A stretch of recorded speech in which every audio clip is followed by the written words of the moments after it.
একটা আন্দোলন চলছে, একটা চলমান আন্দোলন। সেই আন্দোলনের মাঝে মাঝে একটা করে আন্দোলনের মানে ঢেউ ওঠে, যে আন্দোলনটা একটা গ্রাফ চলছে, সেই গ্রাফ থেকে অনেকটা উঁচুতে গিয়ে সরকারের নজর কাড়ার চেষ্টা করে, তারপরে আবার গিয়ে একটা প্যারালাল লাইন ধরে চলতে থাকে। মানে এটা হারিয়ে যাওয়া নয়, ঠিক সবই কাজে লাগছে। কাজে লাগছে বলেই ভোটের আগের দিন গিয়ে ভোটারদেরকে হুমকি দিতে হয় যে কালকের দিনে ভোট দিতে যাবেন না।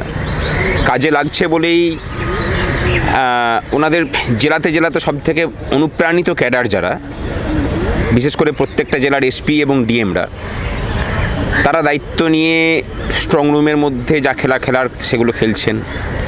যদি এতই বিশ্বাস এই রাজ্যের জনসাধারণের উপরে থাকতো, তাহলে ভয় দেখানোরও প্রয়োজন হতো না। তাহলে যেটার প্রয়োজন হতো না সেটা হচ্ছে স্ট্রং রুমের খেলাটা।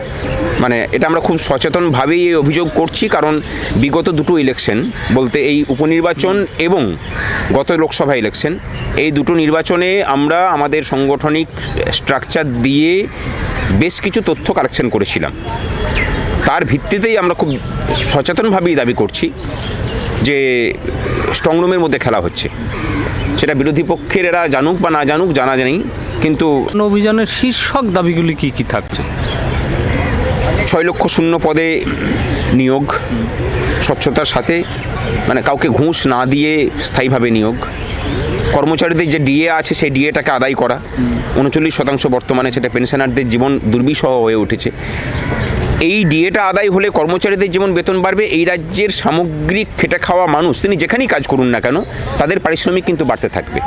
কারণ 3% ডিএ বাড়লে প্রতিদিনের যে দৈনিক মজুরি সেটা 17 টাকা করে বাড়ে, 1%-এর জন্য 6 টাকা করে, 18 টাকা করে বাড়ে।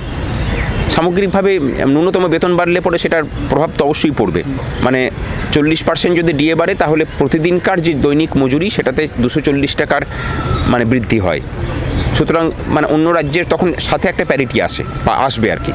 এই রাজ্যের ছেলে মেয়েদেরকে অন্য রাজ্যে অন্তত গতর খাটাতে যেতে হবে না। এই রাজ্যের মানে কাটমানি শিল্পের যেটা উৎকর্ষের জায়গা কালীঘাট, সেখানে, এবং তার পরিমাণ কত আমাদের আন্দাজ এবং আমাদের হিসেব যে সেটার পরিমাণ হচ্ছে বাৎসরিক 500 কোটি টাকার মতো। একটা কথা আমরা অভিজ্ঞতা থেকে মানে একটা কথা আমরা সকলেই জানি যে শিশুদের দেহবোধ কম থাকে। দেখবেন যে একটা বাচ্চা কোথাও হোঁচট খেলো, কেটে গেল, কিছুক্ষণ কান্নাকাটি করলো, তারপরে সে ভুলে যায় যন্ত্রণা। সেই শিশুরা পর্যন্ত যে কোয়ালিটির ড্রেস দেওয়া হয় সেই ড্রেস গায়ে চাপিয়ে রাখতে পারে না, শরীরে রাখতে পারে না। মানে গ্রীষ্মকালে গরমে কুটকুট করে গা তাদের, এত বাজে কোয়ালিটির মানে পোশাক দেওয়া হয়। ওই কোয়ালিটির পোশাক পাওয়ার কিন্তু কথা নয়। 300 টাকাতে যে পোশাক পাওয়া যায়, মানে অনেক বড় বড় বাড়ির বাচ্চারা সেই কোয়ালিটির পোশাকটা পরেন। আমাদের বাচ্চারাও সেই কোয়ালিটির পোশাকই ডিজার্ভ করে, তারা কিন্তু ওখান থেকে কাটমানির ডিজার্ভ করেন না। আমি বলবো যে এই রাজ্যের যে 1 কোটি গার্জেন আছেন, মানে সংখ্যাটা যদি ধরা হয় তাহলে প্রায় 2.5 কোটি মতো মানুষ, তারা হচ্ছেন তাদের সন্তান সন্ততিরা, তাদের মা বাবার ছেলেমেয়েরাই সরকারি শিক্ষা ব্যবস্থায় মানে পঠন পাঠন নিচ্ছেন, পড়াশোনা করছেন। তারা একটু সচেতন হন। আপনার শিশুর পোশাকের টাকা চুরি হচ্ছে, আপনাকে লক্ষ্মী ভাণ্ডার দিয়ে বা অন্য কোনো কিছু উৎকোচ দিয়ে আপনার মুখটা বন্ধ করে রাখা হচ্ছে। এই টাকা কিন্তু আকাশ থেকে আসে না, আপনারই পকেট কেটে দেওয়া হচ্ছে। অধিকারের জন্য লড়াই করুন, লক্ষ্মী ভাণ্ডারের থেকে আরও বেশি পরিমাণ টাকা আপনার কাছে আসতে পারে, যেটা অন্যান্য রাজ্য করে দেখাচ্ছে।